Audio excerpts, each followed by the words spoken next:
Before Harry Potter and the Deathly Hallows, Harry Potter as a video game franchise had a bit of a brand, a bit of an identity all to itself. You could expect that you would explore Hogwarts, you could expect that there were many things to interact with your various magical spells, and it would be an action-adventure.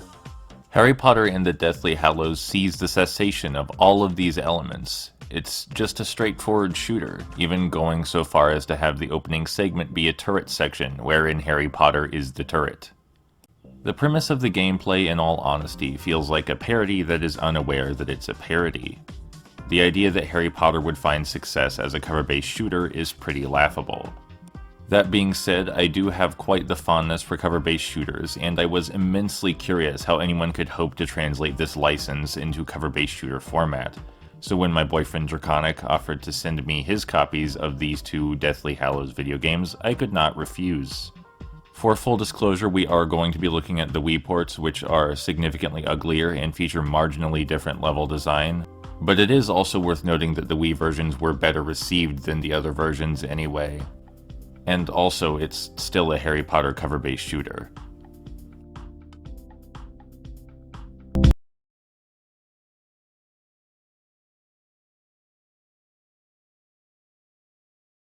To break everyone's hearts a bit early, it is the case that although this game has pretensions at being a cover-based shooter and there is a button to take cover and the cover mechanics work very similarly to Gears of War, you do not actually ever need to take cover. The cover mechanic seems largely poorly thought out, as strafing will generally solve all of your problems, and it acts more as an arcadey shooter.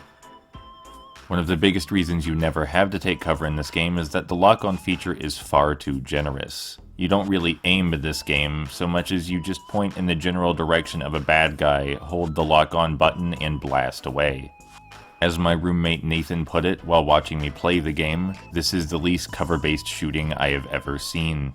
The game does provide a variety of spells for you to use from the franchise, but I found little use in switching between them. They all mean to serve different utilities, but I found that simply blasting everyone in the head with Expulso got the job done the quickest and with the least hassle. It's not as though there's high-level play to be had here, unless you count ignoring cover as high-level play in itself.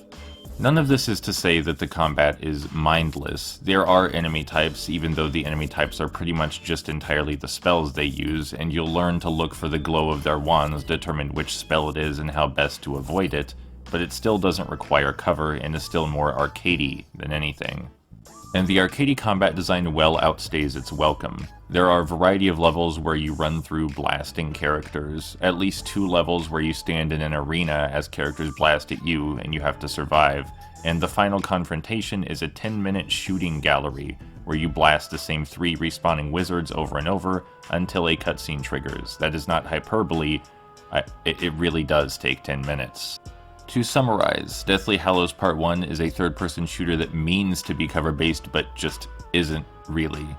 The cover mechanics almost seem like an afterthought. There is no reason to use the variety in spells, the enemy types are simplistic, and the game design stretches itself far too thin. And if Harry Potter and the Deathly Hallows Part 1 were only a shooter, then it would be fair to end things here. But it does have quite a menagerie of secondary mechanics to look at.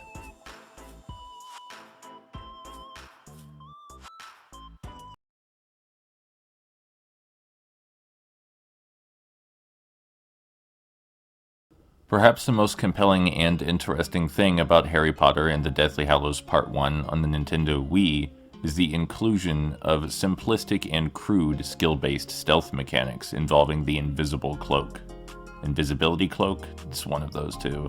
The invisibility cloak can be worn at any time, any point during the gameplay, and it almost always allows you to sneak past enemies if you use it intelligently.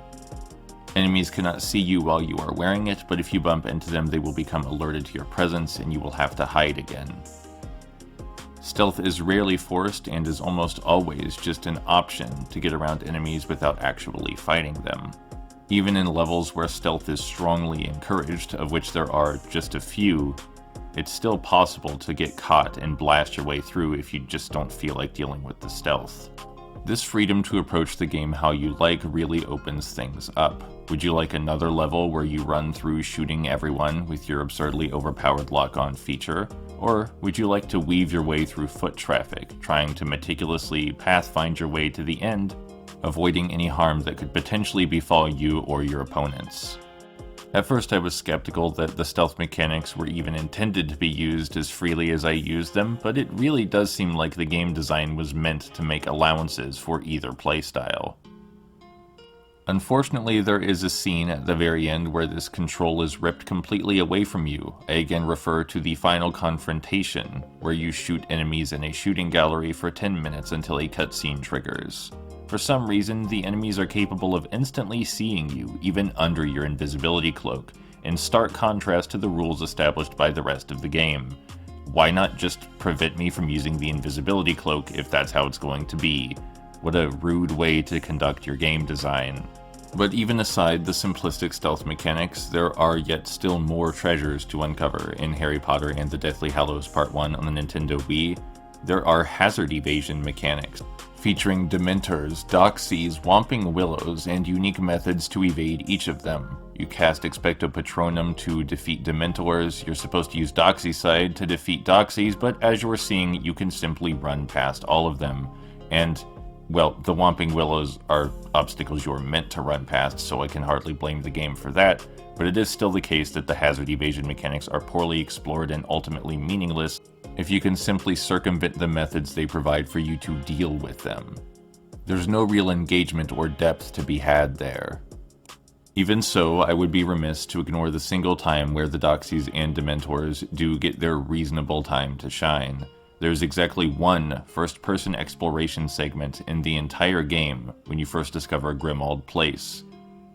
The game is noticeably slower paced during this segment, and you're forced to take the game on its own terms and actually engage with the mechanics to complete the mission. It practically presents a completely different kind of game from the entire rest of the experience, and I enjoyed it, but I would have loved to see more of it. Altogether, the ragtag band of secondary mechanics I've described paint an ultimately far more interesting picture of Harry Potter and the Deathly Hallows than its mostly shooter gameplay. If the secondary mechanics were better explored, I think there would have been a lot less whiplash in the transition to Harry Potter as a shooter.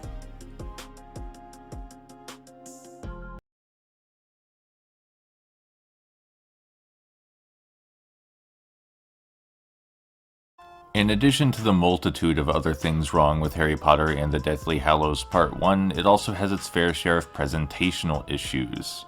The character animations are quite gross. Harry's character model takes up far too much of the screen to the detriment of the shooting mechanics in some occasions. The game provides you a spell explicitly to show you where to go next at all times, and this is often necessary because the level design is such a messy cluster of assets that it would be impossible to know where to go otherwise. The in-game objectives and the story often clash in ridiculous, obscene ways. How come Dean and Griphook, even though they are only a good 40 feet away, cannot hear us blasting the Death Eaters and Snatchers while they casually proceed to their destination? Why is it that even though I'm meant to be following the Silver Stag to Godric Gryffindor's sword, I can quite easily outrun it and make it to the end of the level, triggering the end-of-level cutscene flag by myself? Why is it that there are Death Eaters hanging out right next to where we camped Hermione, and Hermione still acts as though it's a safe camping spot? In fact, all of them act as though it's still a safe camping spot, and they will not be. Hermione's like 15 feet away from these guys. And again, we must return to the final 10-minute shooting gallery confrontation, because the objective during this segment is, according to the game, to escape the Snatchers. But instead of escaping them, the objective appears to be to shoot them until a cutscene triggers some indeterminate time later. I cannot stress enough, this section of the game was so poorly conveyed that I thought I must be doing something wrong. If I saw someone else playing this section, I would imagine they were doing something wrong. But after looking it up and doing it twice, I'm fairly certain this is just how it's meant to go. The presentation in Harry Potter and the Deathly Hallows fails at pretty much everything a presentation is meant to do, except the most fundamental pieces. What an absolute travesty.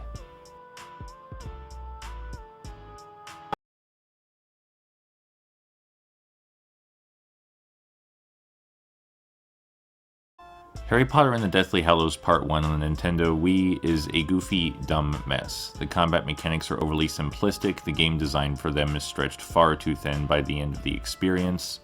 What little relief can be found in the simplistic stealth mechanics is often overrun by the 3 mandatory arena shooting segments the game has on offer in its short runtime. The hazard evasion and exploration mechanics are so underexplored and underutilized that you can basically just ignore them in their entirety if you wish. And the presentation is bafflingly incompetent in some places, to the degree where even I had a difficult time taking the game seriously, and I have quite the firm suspension of disbelief. That being said, even though I think the game is very bad, I thoroughly enjoyed it, and it was a lot messier and much more interesting than I would have expected, so it's hard to say I'm disappointed with it. So thank you, Draconic, for sending me this game, and with all of this out of the way, I think it's time we move into the crystal clear, oh so satisfyingly quenching waters of the game's much better sequel.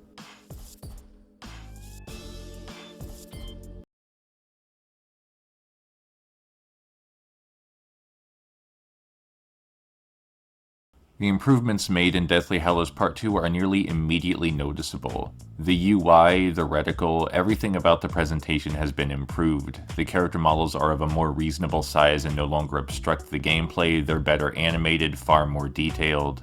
And perhaps most importantly, the game objectives no longer destroy immersion, but enhance it by increasing the stakes, putting you directly in the heat of the game's narrative. It is now possible to take the game's story seriously. The game design for combat has been entirely rebalanced. Not only are the utilities of the various spells now much more clear, but switching between them is easier and provides genuine strategic benefit on a practical level. The individual use of each spell is clearly demonstrated to you through gameplay. And now that each of the spells has a cooldown timer, switching between them quickly and determining which one is useful for each circumstance you find yourself in is essential if you wish to be good at the game. Cover is far more ubiquitous, and the enemy placement is now intelligent enough to actually require it. Strategizing unfolds not just in paying mind to which spell the enemy is using, but which spell you should best use in this circumstance. How to best switch between them to get the interactions and outcomes you desire. It's a perfectly functional third-person shooter using the Harry Potter license, and most importantly, this time it is actually cover-based. This game also features actual bosses, which the first was sorely lacking in its entirety, and the bosses in this game feel like an actual duel, requiring you to quickly switch between your spells to adapt to circumstances or elsewise be destroyed in seconds. Balancing the cooldown timers in your arsenal of spells with the damage output feels a lot like real-time resource management while you're having boulders thrown at you, and I think that's pretty damn cool. If there's a single thing I miss from the first game, it is only that there is no longer any stealth gameplay.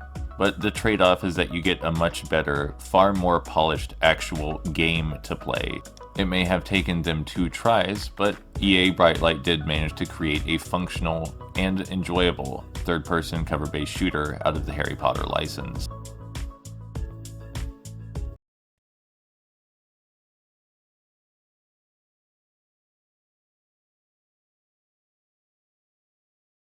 So that was Harry Potter and the Deathly Hallows Part 1 and 2, both on the Nintendo Wii, and I got exactly what I wanted out of them. I got my weird, broken game that was sort of janky because it was trying to translate Harry Potter into a third-person shooter, and then I got my actually decent third-person shooter out of it. I just kind of got both. How often is it that you get both? So it pretty much went as well as it could for me. And I had a great time making this video, and I'm incredibly grateful that it was sent to me by my boyfriend Draconic. All right, I'll see you around.